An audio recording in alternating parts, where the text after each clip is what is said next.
Welcome to totally leaving this in. Welcome to Smart Business Show for September 5th, 2018. And today's question comes from Quora again, because they're great questions. If you have questions, leave them in the comments, leave them in the show notes, send me an email, curtismchale.ca. Love to hear your comments.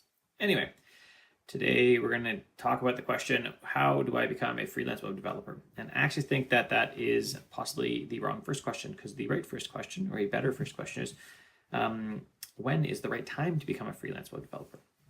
I've talked about this before, that if you are just coming out of school, don't go on your own. You need to go work for someone, learn a bunch of the problems off their dime, and then move out onto your own. So then once you're ready, once you've kind of got, some seasoning under your belt, and you know what you're doing, you've learned some of the ins and outs of client development and client relationships, then how do you become a freelance web developer? So the first thing is to build a plan. You want to build a plan, something like, 6 months out, I need to start marketing and writing for clients. Need to figure out what marketing is. Need to figure out, what your basic client development process is. What's your client vetting process? You've got to figure out a bunch of those things 6 months out. 3 months out from when you really want to launch, you need to start having clients rolling in. You need to have nailed down your client process so that you can reliably get more clients on a regular basis. Because if you can't get clients on a regular basis, you're screwed.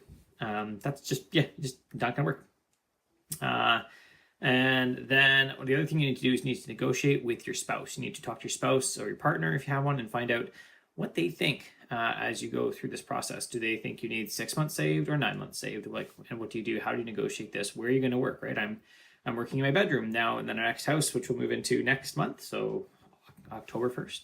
I'll have my own office, finally, my own office at home for the first time ever. I have had an office external to my house before, and that was problematic because of kids doing more stuff and me needing to be around to watch kids. But now I'm going to have an office out on my own, which would be excellent, in the bottom of the house, right behind the garage, where I'm like, there's really nothing on the floor except me and laundry, which would be great. So you need to do that. And then you need to really figure out, as you launch, as you get out, you need to make sure that you are productive. I know when I first jumped out, I really wasn't. I basically spent a month not doing much because I had this freedom and I just loved it. And I walked the dog a lot, and that was great. And the dog loved it, but I didn't get much work done. And luckily we didn't have kids because our expenses were low. And my wife was working full time, or else I'd been screwed. So you need to make sure you have that planned down. So what are you going to do to get productive? What are you going to do to make sure you stay on task when there's nobody watching you? There's nobody watching me right now. I'm putting in a bit of a longer day because I launched a book this week as I record this. I'm recording this on August 29th. But you need, so you need to make sure you have those things down. So, and I actually talk about this, and so I released a book yesterday, actually, or last week, depending on when you're listening to this, or if you're recording it. And I'm the one recording it, so yesterday for me.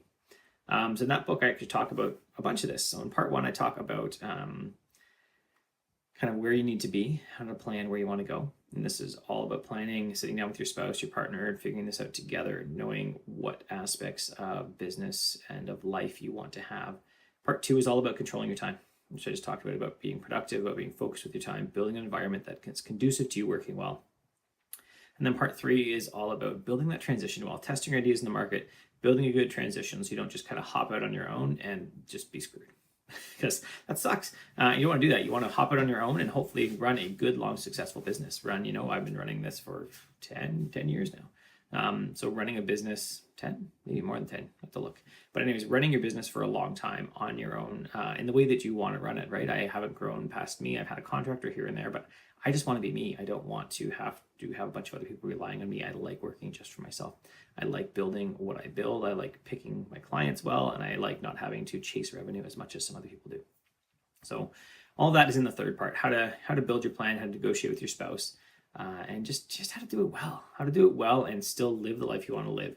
Because I believe that if you're not being as focused on your family and as your spouse and relationships as you are on your business, then you just failed.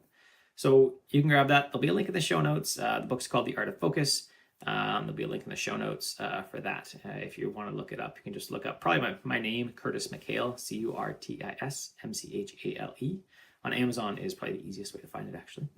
But look that up, find it, and get it. It's be inexpensive at the time. I'm not sure what the pricing will be, but it'll be $2.99 is the pricing for a while now, for quite a while. So maybe even cheaper, depending if they'll be running a sale off or not. So do that, get the book, figure out where you want to go, and plan ahead. So how do you become? You become by figuring out where you want to be. You become a freelance developer by, say, planning where you want to be, by taking control of your time, being productive, by negotiating a good transition and planning a good transition with your spouse. That's it. It's really hard. It's a lot of work, but that's what you need to do if you want to become a freelance web developer or work for yourself in general. Thanks. Have an awesome day.